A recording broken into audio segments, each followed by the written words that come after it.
Seriously, though, how could you have the baby of a guy who divorced you? Oh, maybe you couldn't forget about me. Did you think that keeping the baby might bring me back to you? Really, is that it? He was being beyond ridiculous. Looking back on it now, it was really a good decision to break up with him. If I had stayed with such a moron, I would never have found the happiness I have now. Today, I would like to talk about my unforgettable stained past and my rebellion. My name is Dawn. I am a 53-year-old housewife who takes pleasure in doing chores in a leisurely manner while watching the news in the morning. I was 38 when it all started. I was living an ordinary life with my husband, Matt, but I started to feel a bit of uneasiness in our marriage. Whenever I spoke to him, he would only respond with, "Oh yeah? And so?" I felt he was strangely overbearing or indifferent to me. When I tried to continue the conversation, he would say, "I'm busy." He cut me off. I was treated roughly, or rather unkindly. He wasn't always like that, but more of a talker. If he had a chance, he came up with jokes and tried to make me laugh. I had no idea what caused his transformation. It was so abrupt that I thought I had done something wrong, but nothing came to mind. Then one day, I found a faint smudge of lipstick on the back of the shirt that he had left me to wash. He was wearing it on the day he said he had to work late. His office was male-dominated. I didn't think that there was a male colleague who put lipstick on and leaned on his back. If there was, it was scary to imagine. Maybe it was a woman. The thought naturally came up in my mind. But a single smudge of lipstick wasn't hard evidence. He could say someone tripped and bumped into him or any other excuses. I thought I would have to wait and get some more evidence. I carefully checked his behavior to see if there was anything unusual. Ironically, just by being a little more aware, I found a raft of evidence of cheating. For example, when we were in bed at night, he always needed to go to the bathroom around 2 a.m. I had never suspected it before, but it seemed that he was on the phone with a woman at that time.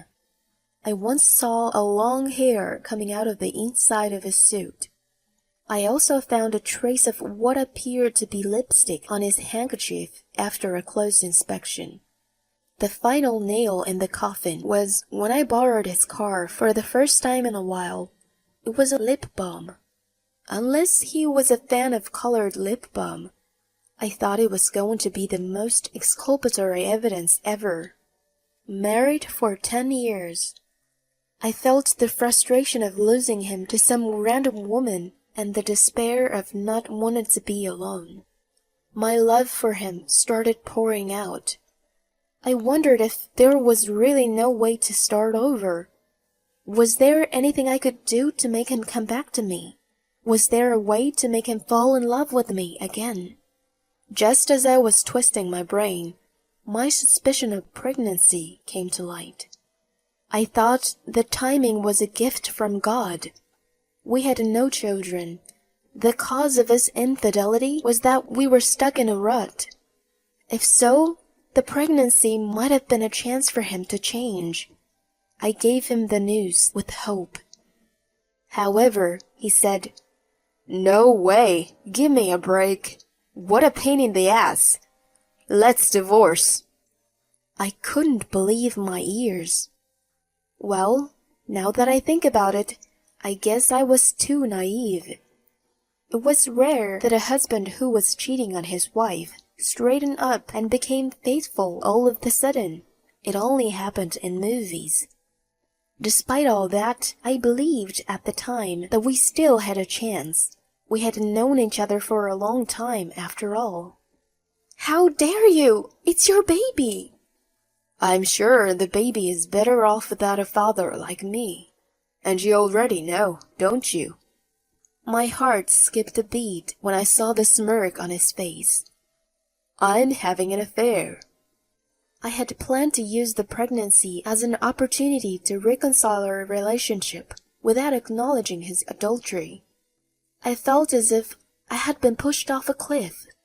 I thought that if the affair came to light, the marriage would become strained and he would not come back. It was another naivete on my part. I wanted you to find out, so I did everything I could to leave evidence, but he didn't say anything at all. I'm getting tired of it. What do you mean? I've been waiting for you to tell me. No way you're cheating on me. I want a divorce. Don't make it harder on me. You're joking, right? I won't go through all this trouble just for a joke. I have a cute 24-year-old girlfriend right now. I have no use for a 38-year-old who is going to get fat from pregnancy, he continued to say. I can imagine you becoming like Eric Cartman. He laughed hard by himself. It wasn't funny at all. Here, I'll pay you alimony or whatever you want. Sign them. He presented me with the divorce papers. I cried for 3 days and 3 nights. When I noticed that he stopped coming home, I finally made up my mind and went to see an attorney. 5 years had passed since then. I was afraid of being alone at an old age, but I fortunately remarried my childhood friend, Larry, who was also divorced. We were living modestly with our child. Larry's ex-wife had been unfaithful, and he went through a hard divorce as well. Because we had been through similar pain, I felt very comfortable being with him. He took me out to a fancy restaurant for our wedding anniversary and gave me a nice gift for my birthday every year. He made sure that I knew he loved me. I prayed that those happy days would go on forever and welcomed another wedding anniversary. It was supposed to be a pleasant dinner at the usual upscale restaurant. Oh my God, it's Dawn! It was Matt, who frowned when he saw me. Why are you here? I couldn't help but show my dismay. What a tragedy! I happened to run into him as he came out of the restroom. I am entertaining my client. I am busy. Unlike you, just hanging around carefree. He suddenly looked behind me and came up closer to me. Oh, so you had my baby? That's disgusting. He pulled up the boy's hand and said something outrageous while staring at him. Seriously, though, how could you have the baby of a guy who divorced you? Oh, maybe you couldn't forget about me. Did you think that keeping the baby might bring me back to you? Really, is that it? He smirked while he pulled the boy's hand and spun him around on the spot. The boy's face gradually became red and scrunched up. Ah! He wailed. I am being kidnapped. I'm your daddy, little boy. Mommy's right there. He's stupid just like you, isn't he? At that moment, a man around 6'3" tall appeared from behind and grabbed Matt's arm tightly. The boy is mine.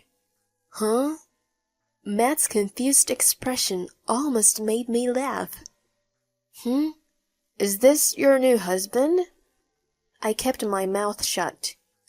I don't know what you're talking about, but you don't think you're going to get away easily after making my son cry, do you?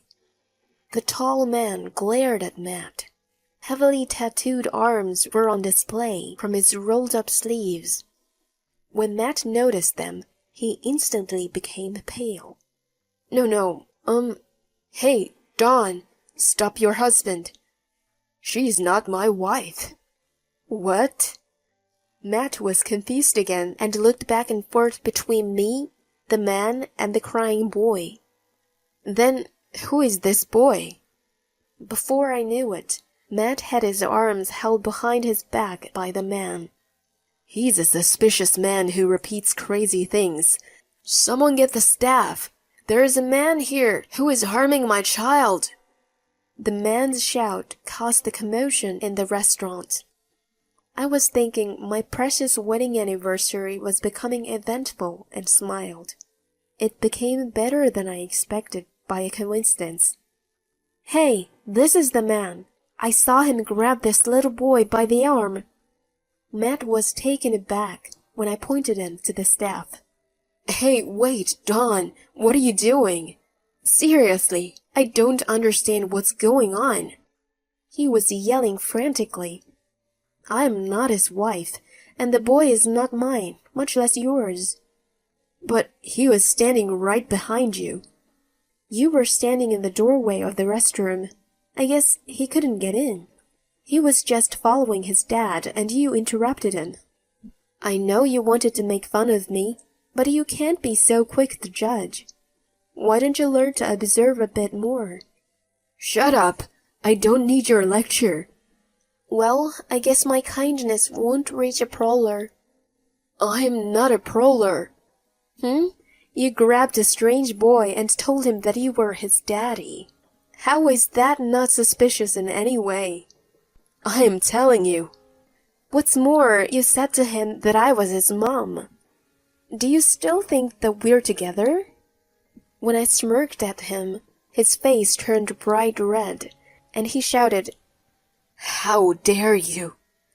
The man at his side put more force into his restraining hand as Matt's voice got louder. Dude, let me go. I'm innocent. Innocent of what? You made my little boy cry, didn't you? It was a misunderstanding. I immediately chimed in. You selfishly misunderstood and raised your hand on someone's son, didn't you? Matt called me a bitch as he glared at me. Oh no, I'm being glared at by a prowler. I'm scared. I said it in a girly, pretentious way, though it was emotionless. It seemed to have hit a nerve in a way I hoped for. Matt violently tried to break free of the man's restraints. You even thought that I was hoping to get back together with you. Oh, maybe you couldn't get over me. I dared to mention what he said to me earlier. As expected, he got angrier, and the man sensed the danger. He rolled Matt straight to the floor and sat on his back. If you think you can break my restraints, you are mistaken. The man may have thought it was a mild threat, but combined with his heavy tattoos, it was seriously scary. I was sure Matt must have thought that it was the day he might meet his creator. Don, tell him it was just a misunderstanding. Pulling up the arms of stranger's kid was anything but misunderstanding, right? I thought he was my kid. I couldn't contain my laughter anymore when he mumbled like a child, half crying. You never recognized the baby or paid child support, and you say the child is yours? Have I ever asked you for recognition or child support after we divorced? No, even if you did, I wouldn't have agreed. You knew that too. That's why you didn't ask me, right? Are you that stupid? I'm not a fool when I have a child to take care of.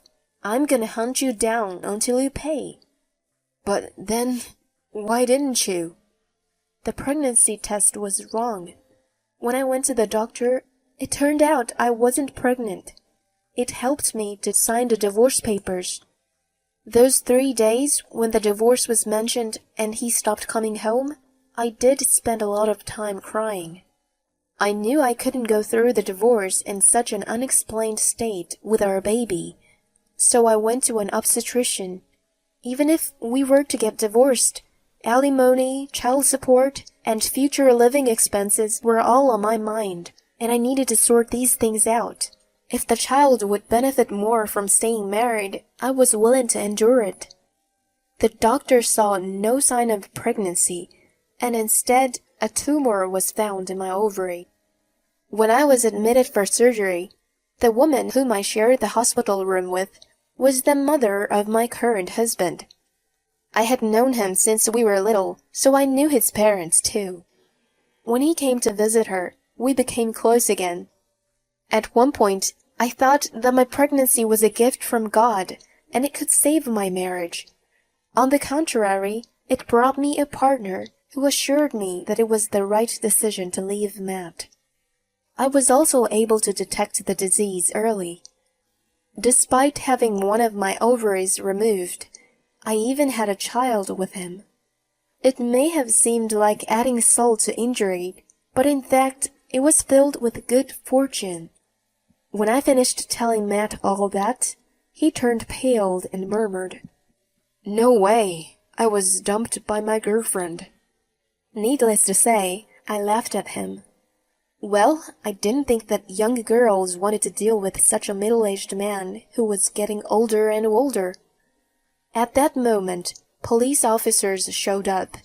Apparently, the staff had called them. Matt received a stern warning from the police. The misunderstanding was cleared, and he sincerely apologized to the boy's family. The incident was solved without a criminal charge against him.